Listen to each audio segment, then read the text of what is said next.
नमस्कार, मी तुमचे मित्र ओटी सर. आज जेव्हा आपण टी शिक्षक पात्रता परीक्षा या परीक्षेविषयी बोलतो, तेव्हा अत्यंत महत्त्वाच्या गोष्ट असतो की ही जी परीक्षा आहे पास करणे किती महत्त्वपूर्ण आहे.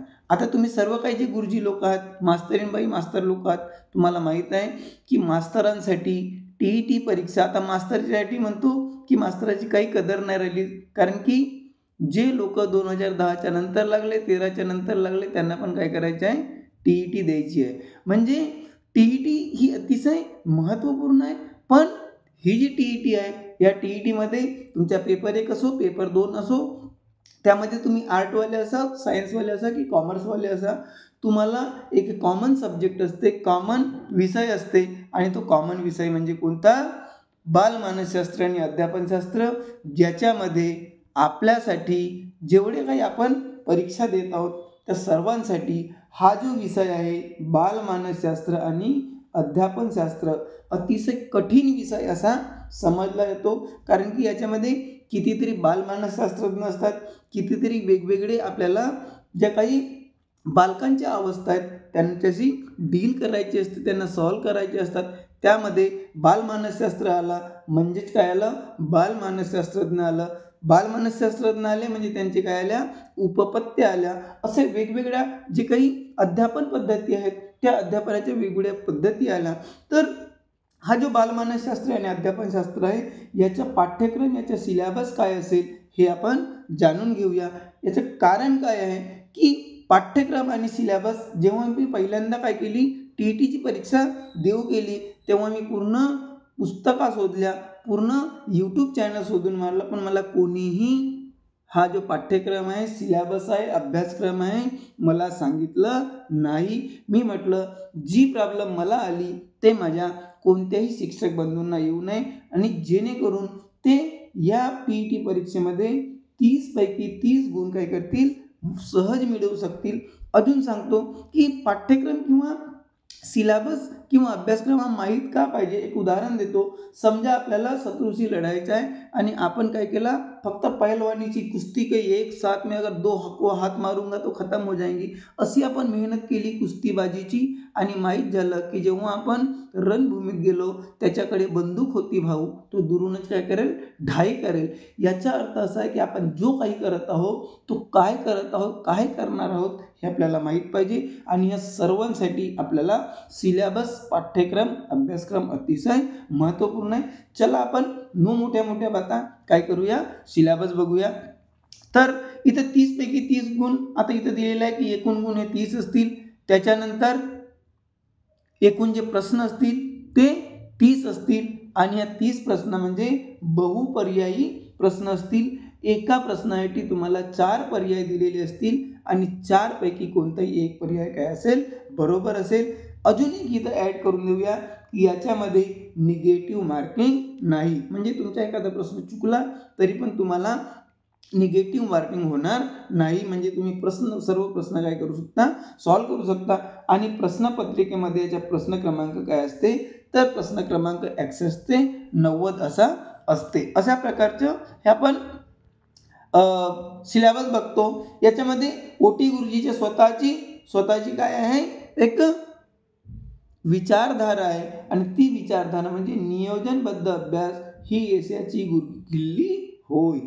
जर आपण नियोजनबद्ध पद्धतीने अभ्यास केला तर आपल्याला यश नक्कीच मिळतो. म्हणजे नियोजनबद्ध अभ्यास ही यशाची गुरुकिल्ली होय.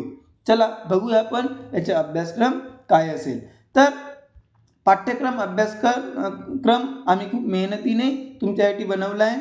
याच्यामध्ये बघा की कधी आपल्याला विचारतो की बाल विकासाची सरोजिनी सावर्शियन यांची काय करायची व्याख्या कोणती, तर बाल विकासाचा अर्थ, मिनिंग ऑफ चाइल्ड डेव्हलपमेंट, बाल विकास गर्भधारणेपासून पौगंडावस्थेपर्यंत बालकाची वाढ आणि विकासाचा अभ्यास करणारी स्वतंत्र अशी शाखा आहे. ही व्याख्या कोणी दिली आहे, सरोजिनी सावर्शियन यांनी दिली आहे. त्यानंतर दुसरी व्याख्या इथं आपण बघूया की बालकाच्या जन्मपूर्व अवस्थेपासून पौगंडावस्थेपर्यंत व्यक्तीचा विकास कसा होतो हे शास्त्रीय पद्धतीने अभ्यासणारे शास्त्र म्हणजे बाल विकासशास्त्र होय. हे कोणी म्हटलंय? E.B. हरलॉक यांनी म्हटलेलं आहे. आता बघा याच्यामध्ये ह्या दोन आपण व्याख्या बघतो का? नाही.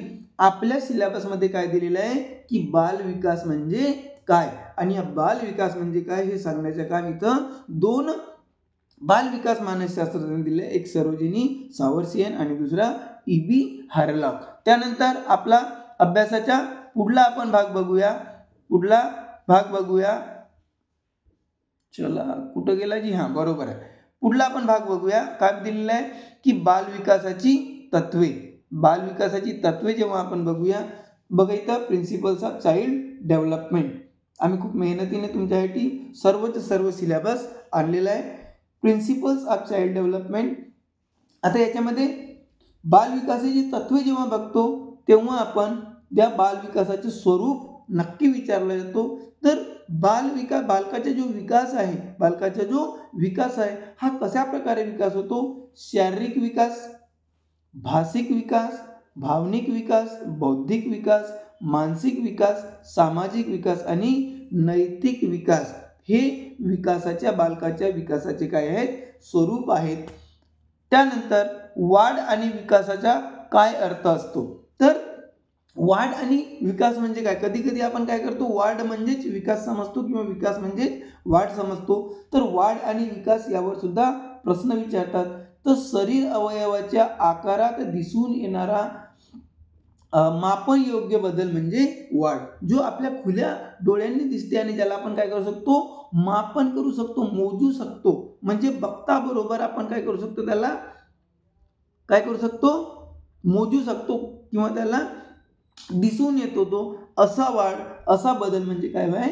वाढ आहे. तर विकास म्हणजे काय? प्रगतीच्या स्वरूपात होणाऱ्या बदलाची प्रक्रिया. जेव्हा आपण प्रगती करतो तेव्हा त्याच्यामध्ये जे काही बदल येतात त्याला आपण काय म्हणतो? विकास म्हणतो. म्हणजे वाढला आपण सिंपली काय म्हणतो? ग्रोथ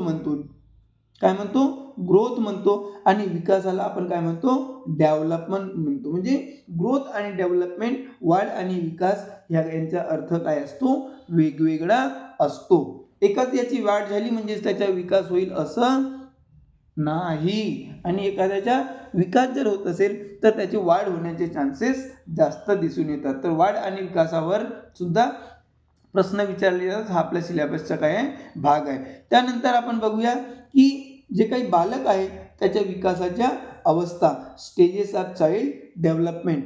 तर इथं बघा आपण जेव्हा काय करतो? अवस्था बघतो तर इथं दोन अवस्था दिलेल्या आहेत. इथं काय दिलेल्या आहेत? दोन अवस्था दिलेल्या आहेत. पहिला जन्मपूर्व अवस्था केव्हापासून सुरू होईल? तर गर्भधारणेपासून ते जन्मापर्यंत, म्हणजे 1 दिवस ते 9 महिने 9 दिवस पर्यंत ही जन्मपूर्व अवस्था आहे. आणि त्यानंतर जेव्हा बालकाचा काय होतो? जन्म होतो, ती जन्मोत्तर अवस्था. आता या जन्मोत्तर अवस्थेवर खूपदा प्रश्न विचारलेले असतात.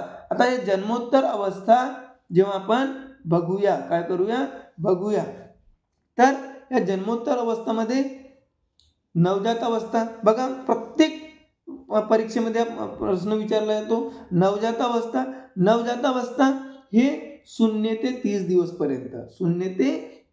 पर्यंत. त्याच्यानंतर जी काही शैशवावस्था आहे, काय आहे? शैशवावस्था. ही शैशवावस्था याला पूर्व शैशवावस्था आणि उत्तर शैशवावस्था असं सुद्धा म्हटलं जाते, किंवा याला शैशवावस्था आणि बाल्यावस्था असं सुद्धा काय केलं जातो? विभागणी केल्या जाते. तर शैशवावस्था जर आपण पूर्व शैशवावस्था म्हटलं तर 1 महिना ते 2 वर्ष, आणि बाल्यावस्थाचा काळ किती असेल? 2 वर्ष ते 6 वर्ष. त्याला पण उत्तर शैशवावस्था सुद्धा म्हणतो. त्यानंतर येते किशोरावस्था, ज्या मुलांना आपल्याला काय करायचं आहे? डील करायचे. आपण समजा गुरुजी म्हणला, आपण समजा मास्तर म्हणला, तर कोणाला शिकवणार आहोत? 1ली ते 6वी, 1ली ते 8वी है ना. आता जे काही 1ली ते 5वीचे गुरुजी आहेत त्यांना तर 6 ते 12ची, आणि जे काही 8वी पर्यंतचे गुरुजी असतील त्यांना मात्र कौमार्य अवस्थेच्या मुलांशी सुद्धा डील करण्यात येईल. तुम्हाला जर पाहिजे तर तुम्ही काय करू शकता? स्क्रीनशॉट सुद्धा घेऊ शकता, कारण की यामध्ये बालकाच्या अवस्था ह्या डिफाईन केलेले आहेत. तर बाल्यावस्थाचा काळ जेव्हा झाला 6 वर्षापर्यंत, त्यानंतर किशोरावस्था येते 6 ते 12, कौमार्यावस्था 12 ते 18 वर्षे, त्यानंतर प्रौढावस्था 19 ते 64 वर्ष. म्हणजे आपण सर्व जे गुरुजी आहोत कोणत्या अवस्थेमध्ये आहोत जी? कौमार्य अवस्थेमध्ये नाही गुरुजी, आपण प्रौढावस्थामध्ये आहोत. आणि त्यानंतर 65 वर्षाच्या नंतर मात्र वृद्धावस्था. तर ह्या काय आहेत विकासाच्या बालकाच्या विकासाच्या वेगवेगळ्या अवस्था आहेत. त्यानंतर आपण बघूया अनुवांशिकता व पर्यावरणाचा प्रभाव बघूया. Influence of heredity and environment हा सुद्धा आपल्या अभ्यासक्रमाचा किंवा पाठ्यक्रमाचा भाग आहे. तर अनुवांशिकता म्हणजे काय? तर वंश परंपरेनुसार जे गुणदोष आई वडिलांकडून मुलांना प्राप्त होतात त्यांना अनुवांशिकता असे म्हणतात. आणि जे काही आपल्या पालकांचे किंवा आपल्या आईवडिलांचे एकूण जे गुणसूत्र आहेत आणि ज्या गुणसूत्राच्या जोड्या आहेत, गुणसूत्राच्या एकूण जोड्या किती आहेत? 23 आहेत. या गुणसूत्रानुसार काय होतो? मुलाचा किंवा मुलीचा जन्म होतो. समजा XX असले तर मुलगी आणि X आणि Y असलं तर मुलगा. हे सुद्धा आपल्याला अभ्यासक्रमामध्ये विचारते. त्यानंतर आपण बघूया की मेंडेलेने अनुवांशिकतेविषयीचे काय सांगितले आहेत नियम, ते सुद्धा आपल्या अभ्यासक्रमाचे भाग आहेत. त्यानंतर फ्रान्सिस गॉल्टनचे सुद्धा अनुवांशिक गुणधर्माचे काय आहेत प्रमाण त्यांनी सांगितले आहेत. हे सर्वचे सर्व आपण काय करणार आहोत आपल्या सिलेबसमध्ये डिटेलमध्ये बघणार आहोत. आज आपला फक्त आपण टॉपिक काय घेतलेला आहे, अभ्यासक्रम कोणता, सिलेबस कोणता, पाठ्यक्रम कोणता. काही जे अवोटी सरांनी याच्यावरती व्हिडिओ बनवलेले आहेत आणि काही आपण परीक्षेच्या अगोदर सर्व पूर्ण करणार आहोत. वातावरणाचा काय परिणाम होतो बालकाच्या जीवनावर, त्याला आपण इन्फ्लुएन्स ऑफ एन्व्हायरमेंट म्हणतो, तो सुद्धा आपल्या पाठ्यक्रमामध्ये. त्यानंतर वातावरणाचे प्रकार हे सुद्धा विचारले जातात. वातावरणाचे प्रकार प्राकृतिक वातावरण, वैयक्तिक वातावरण आणि सामाजिक वातावरण. त्यानंतर सोशियलायझेशन सामाजिकीकरण हे सुद्धा आपला अभ्यासक्रमाचा महत्त्वाचा भाग आहे. आणि यामध्ये काय विचारला जातो तर यामध्ये सामाजिकीकरण म्हणजे सामाजिक शैक्षणिक महत्त्व आणि शिक्षणात समाजाचा काय सहभाग असतो हा आपला पाठ्यक्रमाचा विषय असते. त्यानंतर ज्याला आपण इंटेलिजन्स म्हणतो, बुद्धिमत्ता म्हणतो, त्यामध्ये आपण बघूया की बुद्धी गुणांक कसा मोजायचा. तर टर्मन यांनी सूत्र दिलेलं आहे. टर्मन हे बालमानसशास्त्रज्ञांनी बुद्धिगुणांचे काय दिलेलं आहे सूत्र दिलेलं आहे. आता ज्याला आपण काय म्हणतो IQ म्हणतो, बुद्धिगुणांकला काय म्हणतो IQ म्हणतो, इंटेलिजन्स क्वोशिएंट म्हणतो.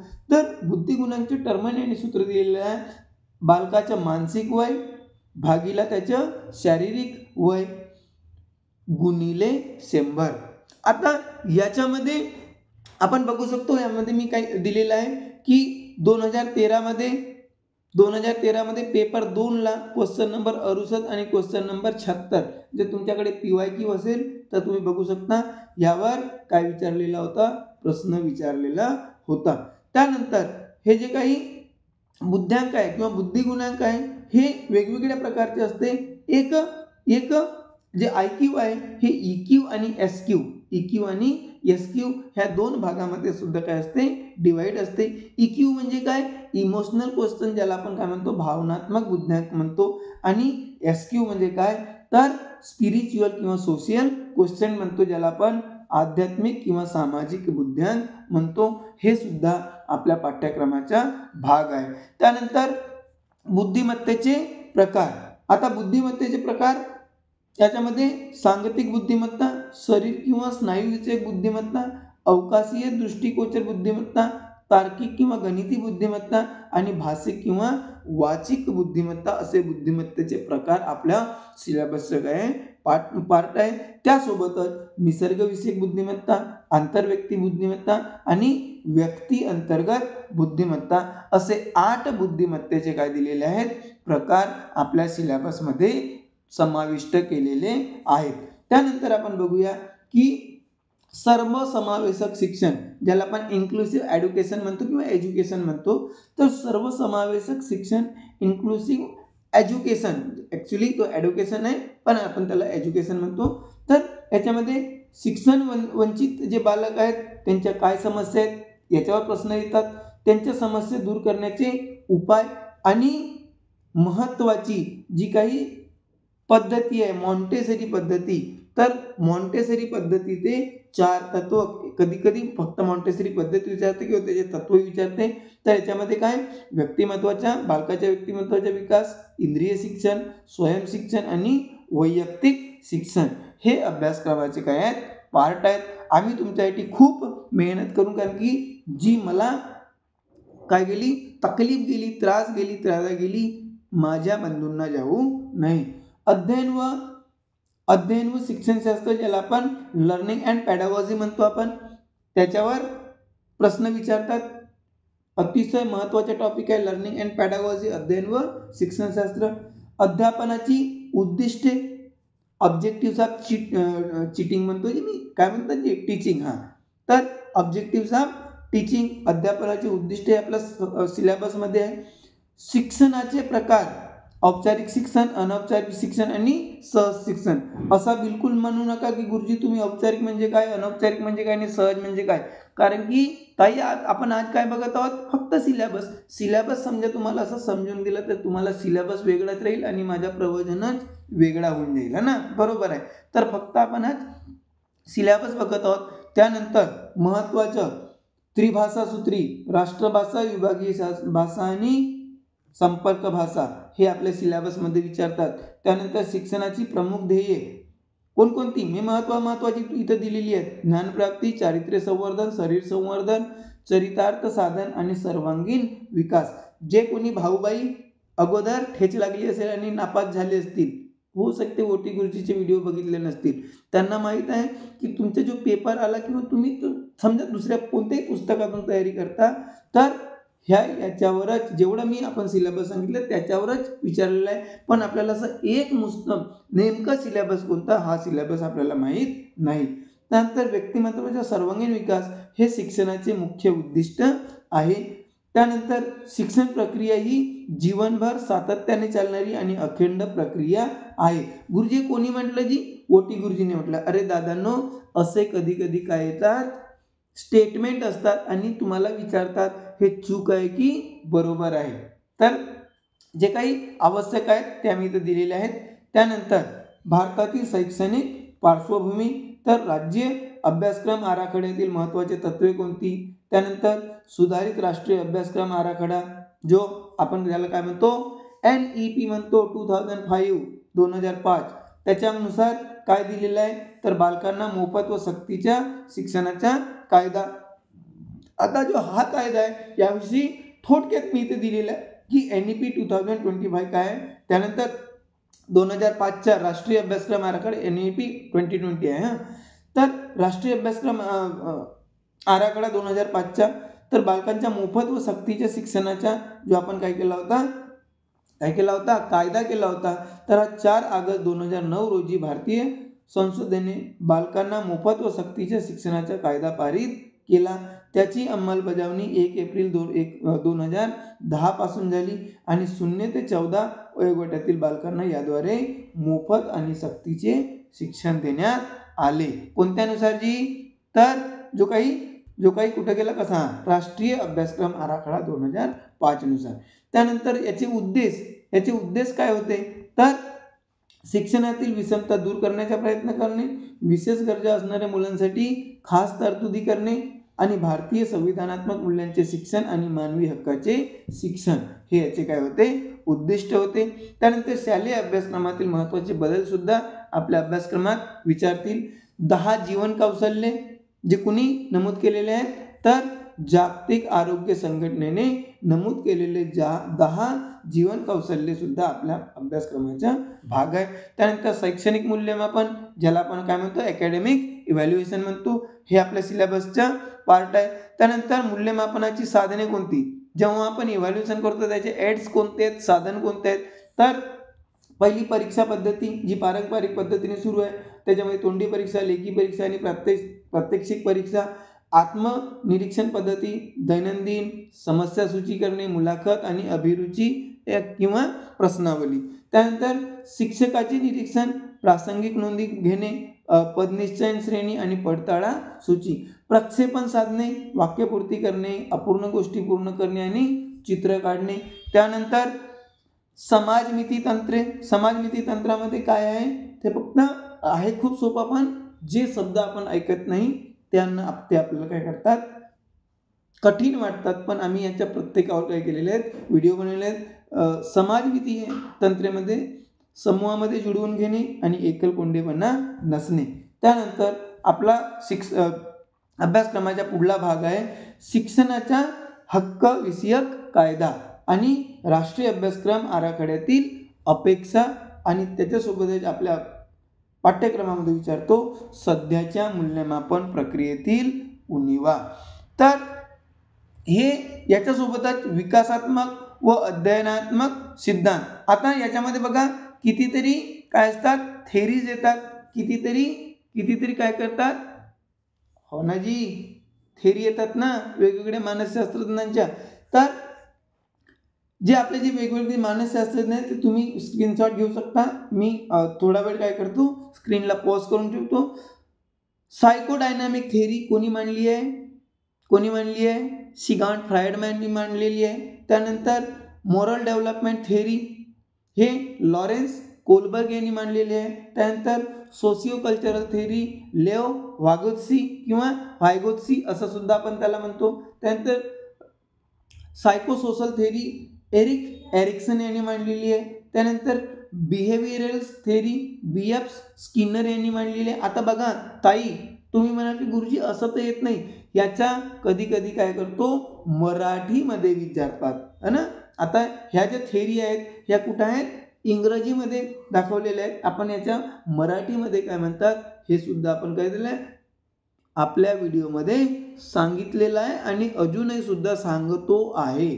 त्यानंतर multiple intelligence theory Harvard gardener यांची. त्यानंतर मॅच्युरेशन थेरी अर्नॉल्ड जेसेल यांची. त्यानंतर ह्युमॅनिस्टिक थेरी एब्राहम मॅस्लो यांची. आणि इकॉलॉजिकल थेरी युरी ब्रॉनफेर ब्रेनर यांची. ह्या महत्त्वाच्या थेरी आहेत. पण आपल्याला याच्यापेक्षाही अजून कितीतरी बालमानसशास्त्रज्ञ येतात. काही मी समोर काही म्हणजे सर्व सिलेबस, जसं पियाजे किंवा जॉन पियाजे, ज्याला इंग्रजीमध्ये जीन पियाजे सुद्धा म्हणतो, यांनी मुलांच्या मानसिक वाढीचे 4 टप्पे मांडले आहेत. आता याच्यावर बघा, याच्यावर 2013च्या दुसऱ्या पेपरमध्ये 2 प्रश्न विचारले आहेत. तर बालकाच्या मानसिक वाढीचे जे 4 टप्पे आहेत त्यांनी संवेदनात्मक बुद्धी विकास अवस्था, ज्याला आपण सेन्सेसरी मोटर स्टेज म्हणतो. त्यानंतर पूर्व क्रियात्मक अवस्था, ज्याला आपण प्री ऑपरेशनल स्टेज म्हणतो. मूर्त संक्रिय अवस्था, ज्याला आपण कॉन्क्रीट ऑपरेशन स्टेज म्हणतो. आणि औपचारिक क्रियात्मक अवस्था, ज्याला आपण फॉर्मल ऑपरेशन स्टेज म्हणतो. असा पियाजे किंवा जीन पियाजे यांनी बालकाच्या मानसिक वाढीचे 4 टप्पे मांडलेले आहेत. हे सुद्धा अभ्यासक्रमाचा एक महत्त्वाचा भाग आहे. आणि अजून सांगतो की पियाजे किंवा जीन पियाजे शिवाय कोणताही आपला अध्यापनशास्त्र आणि बालमानसशास्त्राच्या प्रश्नपत्रिका येत नाही. त्यानंतर आपण तेवढाच आहे, डॅनियल गोलमन यांनी पर्यावरणीय बुद्धिमत्ता, ज्याला आपण इकॉलॉजिकल इंटेलिजन्स म्हणतो, त्यांची संकल्पना येते.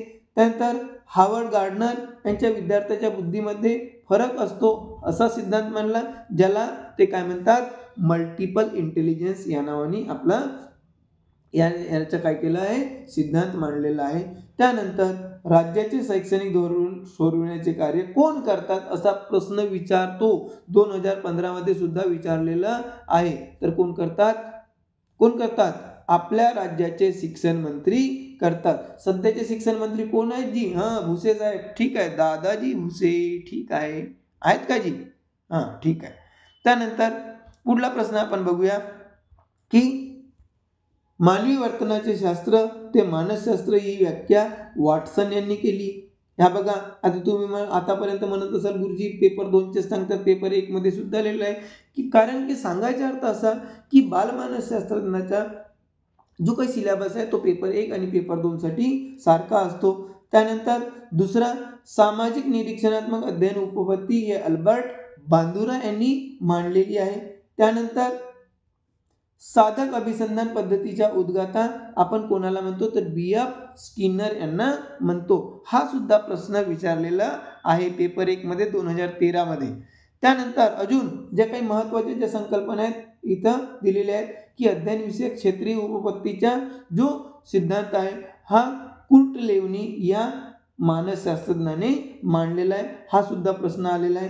त्यानंतर अध्ययन संक्रमणाची सामान्यीकरणाची उपपत्ती जड यांनी मांडलेली आहे. आता तुम्ही समजा कोणाचीही व्हिडिओ जर बघितलं असेल, हे सर्वचे सर्व शास्त्रज्ञ येतात, पण कोणाची उपपत्ती कोणती आणि कोणकोणते येतात हे आज आपण अतिशय मेहनतीने आपल्यासमोर मांडलेली आहे. त्यानंतर कोहलर यांनी काय म्हटलेलं आहे की व्यक्ती व तिच्या भोवतालचे वातावरण यांच्यातील आंतरक्रियातून प्राप्त झालेल्या मर्मदृष्टीद्वारे समस्या सोडविल्या जातात असे कोहलर यांचे मत आहे. त्यानंतर जुसरी, हे आपल्याला आहेत ना जी नाव वेगवेगळे आहेत, तर प्रतिक्रियांमधील जोश किंवा आवेश वाढविण्याची स्थिती म्हणजे प्रेरणा, अशी जुसरी यांनी काय मांडलेली आहे, व्याख्या मांडलेली आहे किंवा सिद्धांत मांडलेला आहे. त्यानंतर स्मृती म्हणजे नव्या अनुभव असे रॉस यांनी म्हटलेला आहे. हा सुद्धा प्रश्न विचारलेला आहे केव्हा 2023 मध्ये, आत्ता. ठीक आहे जी.